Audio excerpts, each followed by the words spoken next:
Isang sikat na YouTube vlogger na si V. Cortez ay talagang namangha sa ganda ni Bel Mariano dahil di umano'y na napakaganda niya kahit walang makeup. Dahil napakomment pa nga, sabi ay sobra-sobrang ganda niya, lalo na pag walang makeup. Napatanong ako, "Sister, wala ka bang makeup?" Sabi niya, "Wala po ate."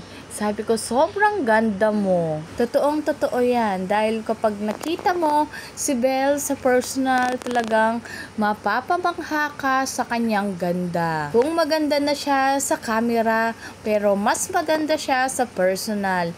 Hindi nakakasawang malanganghel niyang mukha. At magkasama nga si Jericho Rosales at Donnie Pangilinan nung isang araw sa event ng Uniqlo. Grabe din ang closeness ng dalawa, talagang malakuya.